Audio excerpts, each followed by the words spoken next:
Welcome back, guys. Today I thought I'd take a look at Antix16, the new Beta 5 that was released a few days ago. So I downloaded it and installed it, and actually I've installed it probably 5 or 6 times, experimenting with different configurations, and I wanted to start from scratch each time, just so I understood what exactly was happening. So let me go through some of the things. Now I made some notes because there is a sequence that I believe you should follow when you install, especially Antix, because you'll need to configure some items, and I'm going to show you how to figure those things out a little bit easier based on my trial and error. First of all, when you install Antix16 Beta, it gives you the option at the beginning of the install to select either Debian Jesse, Debian Testing, or Debian SID. Once you make your selection and you continue with the install, it configures the sources list accordingly. Now I installed stable, and so I'm working from the stable install. You can go ahead and install testing if you want. For example, later NVIDIA drivers, the stable will give you the 340 driver, the testing will give you the 352 driver. So it depends on what you need. I only wanted the 340, that was fine for me, and so I went with stable. So I'm working from a stable install. The first thing I want to do is let's open up Synaptic Pkg Manager and take a look at our sources list as it stands right now. Now this will only take a minute. Okay, so as you can see, I've only got a few things enabled. I've got the Antix server, which is enabled by default, and in the Jesse you get the Antix server, the usdebian.org repo, and the security updates repo. Those are the only 3 that are enabled. Now we're going to do some more work on that in a minute or two, but let's just close that out so we understand what we have there. The first thing that I recommend that you do is run netselect-apt. Now I did a video on this a while back, but I'm going to go through that with you. Now I'm connected by Ethernet right now, so I do have access to the internet. So let's do sudo apt-get update just to update the system, and then we'll do sudo install apt-get install netselect-apt.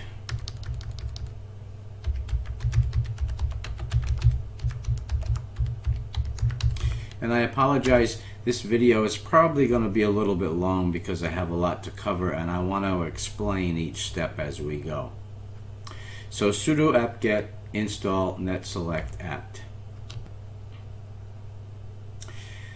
So now that I have that installed, I'm going to run it. Now you'll follow the directions. I'm going to put these in the show notes. You'll follow the directions for the in terminal. You can see I installed it and now I'm going to run it. So it's sudo netselect-apt stable.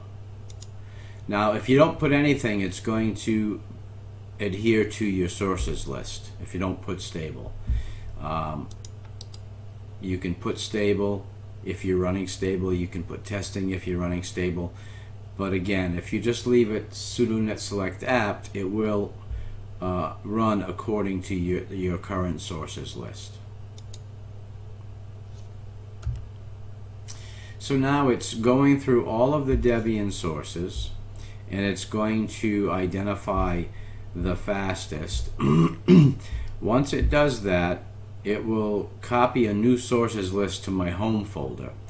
then it's up to me to determine whether I want to make the change in my sources list. So let's take a look at what it recommends. It's only going to take a moment. Usually it's pretty fast. So it'll write a new sources list in. Now you can see here it says no valid servers were found that could be reachable. The fastest 10. NetSelect found these hosts to be closest to you, but we could not connect to any of them using that protocol. So I'm not sure why that is, because it is pulling in from this ftp-us-debian.org. So we could change it to advanced hosters, but since it wasn't able to connect to any of them, I'm going to leave that alone right now. We're going to run this again later. So let's just forget about that for now. Okay, to item number 2, we're going to go back into Synaptic and we're going to enable deb-multimedia. And let's put a check mark under deb-multimedia, but for our Jesse. Okay, you see that? There's a deb-multimedia Jesse and testing. We don't want the testing because we're not running testing. We want Jesse. So we're going to click OK, and we're going to reload.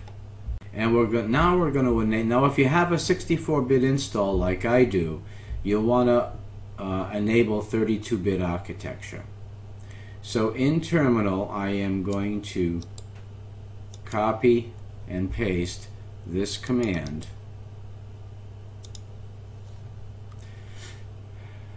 Sudo dpkg add architecture. So i386 is 32-bit. We're going to add that, and that's done.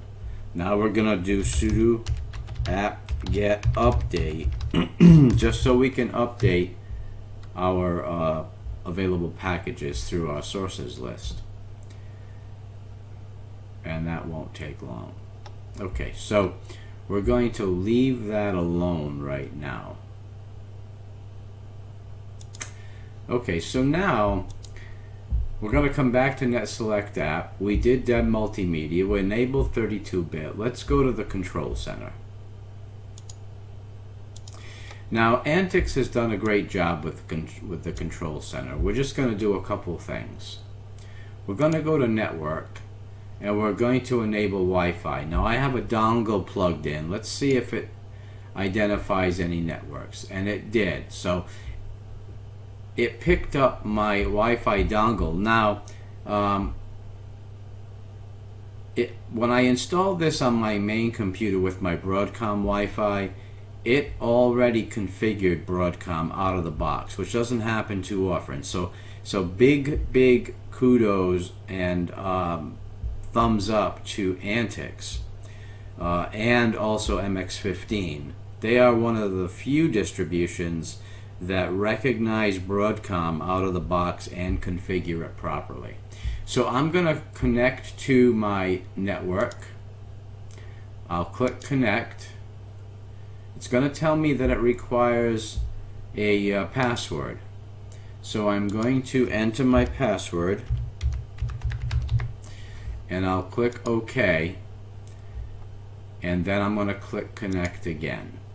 So now it'll connect, it puts the interface up, it validates my password, gets an IP address, and I am connected. That's how easy Antix makes Wi-Fi configuration. Super, really good. Alright, so we're going to close that out because we are connected to Wi-Fi. Now we are going to set our sound card. So let's see, system, session, hardware. Okay, so let's set our default sound card. Now it's picking up the correct default.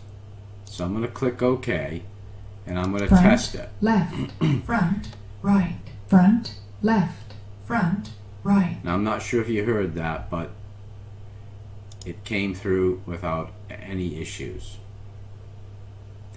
Now I am not going to click on set up a printer because my brother printer is connected wirelessly and I'm not sure it's going to be able to pick it up. So we'll come back and see if that works. Okay, so we've got our Wi-Fi and sound card. Let's go back to network and configure our firewall.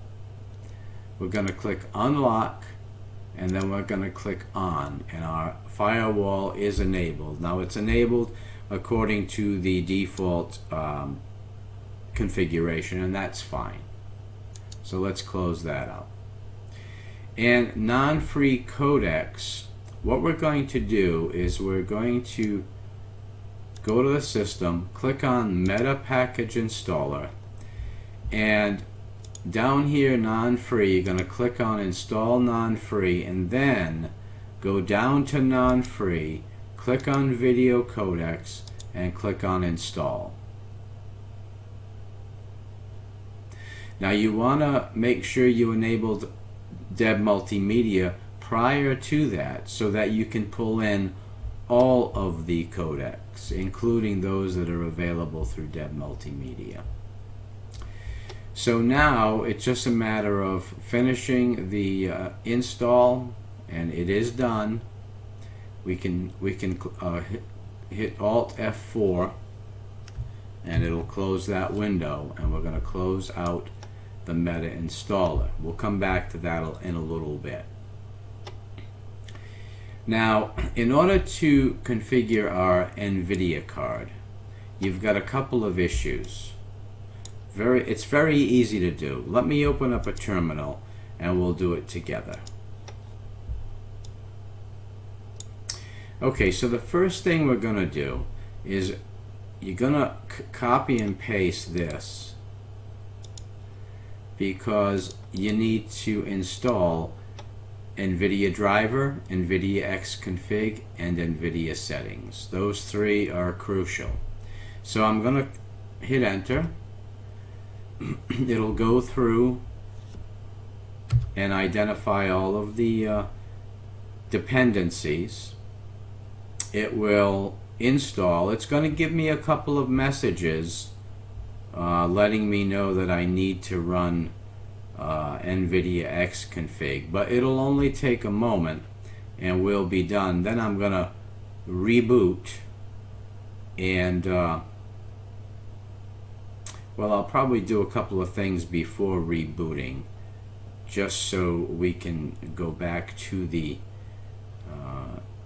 Meta package installer. Now you can see it says there's a conflicting Nouveau kernel loaded. So the easiest way is to reboot the machine once the installation has finished.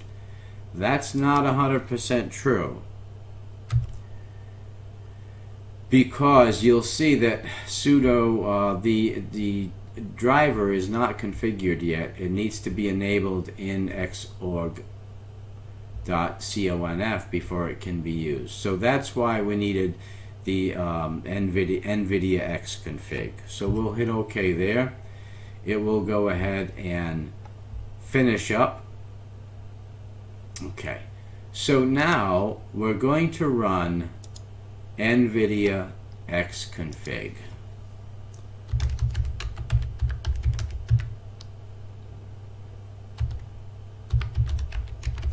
And I believe that needs to be root. So let me add that to this so that the show notes are correct. Okay, so now sudo nvidia-xconfig. Okay, so it wrote the configuration to the proper file. When I reboot, I will be within, I'll be running the NVIDIA, and we'll go through that in a moment. The next thing I want to do is, if you want OBS-Studio, you will need to enable the MX15 repos in Synaptic Pkg Manager. Okay, so if I run sudo apt-get install OBS-Studio, it's going to tell me it can't find that package. But there is a way to install it, and we would have to enable the MX15 repos. Let me show you what's involved.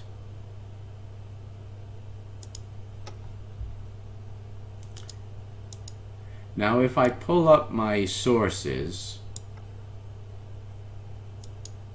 as I did before, you will see here the MX repos. There are two lines here, as you can see. There's the MX repo and there's the test. We would need both. So you would have to click on both, click OK, reload, and then once you run the command to install OBS-Studio, it would find it. So I'm not going to do that right now. I don't want to mess with my system. I'm going to uncheck those, reload, and it'll be reloading according to the original configuration with deb-multimedia added. So when that's done, I'm going to close that out. Now one more thing I want to find out is, can I install Cody? Cody was not listed in the control center for the Mega installer. So if I go to Meta Package Installer, Cody was not listed.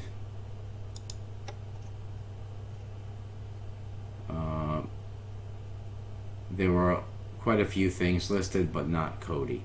So I'm going to close that out for a second, and I'm going to see if I can install Cody.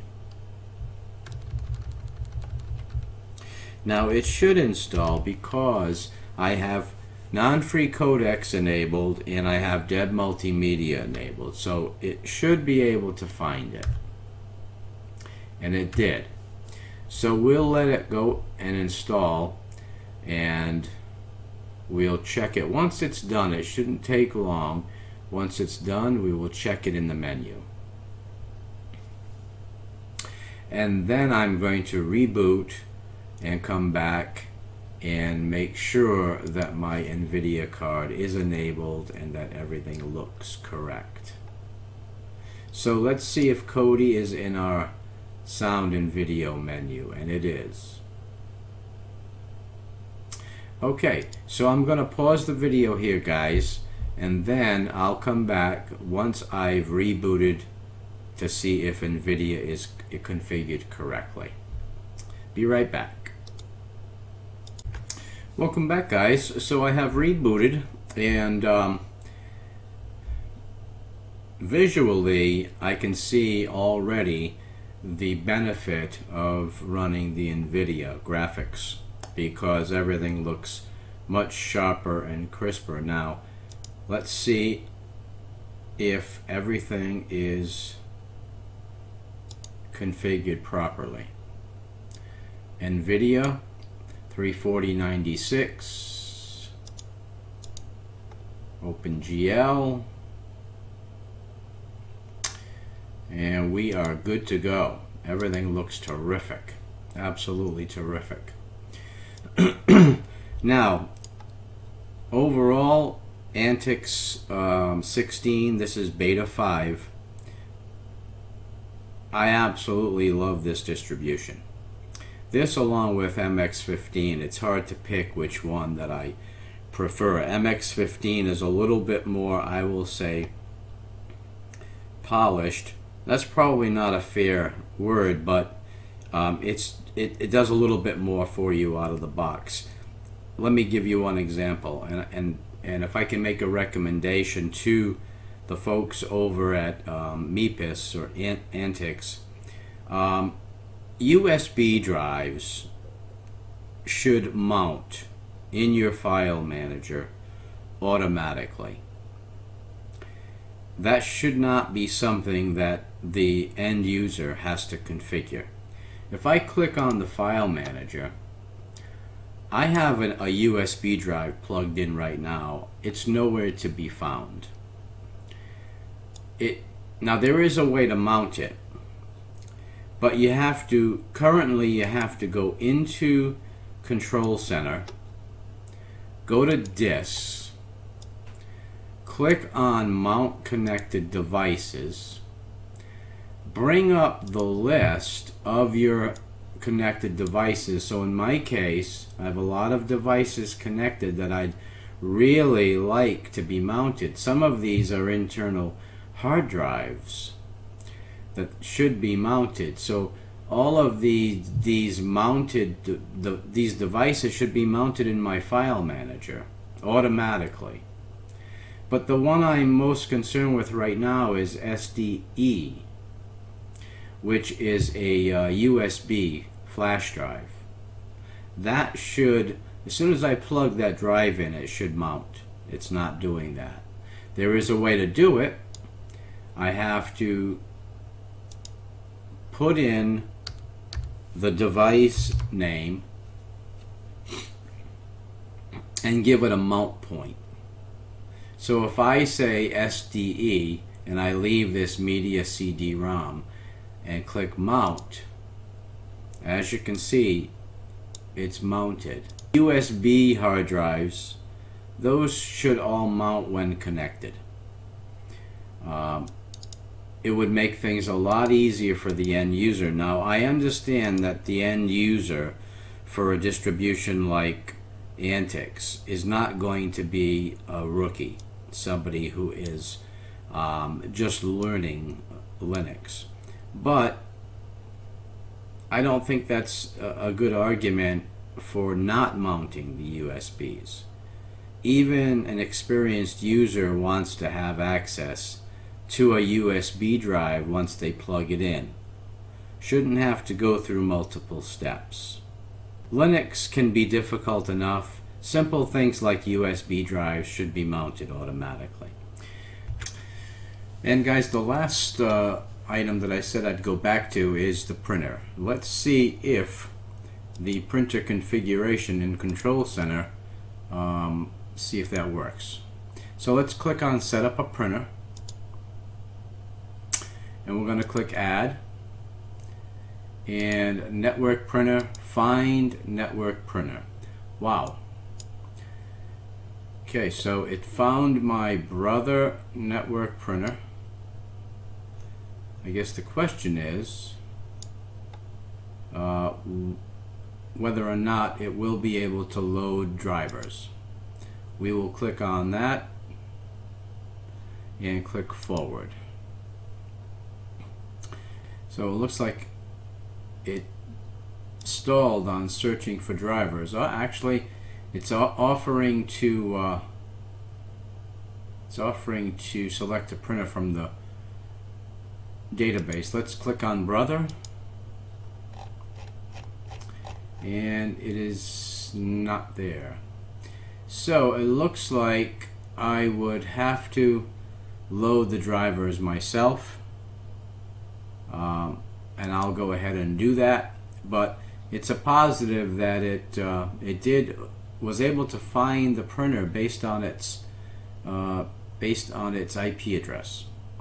So I'll go ahead and install that manually on my own, as I usually do, with no problems at all.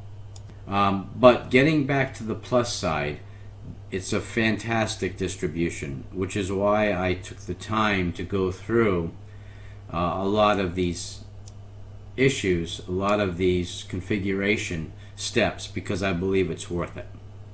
Antix is terrific.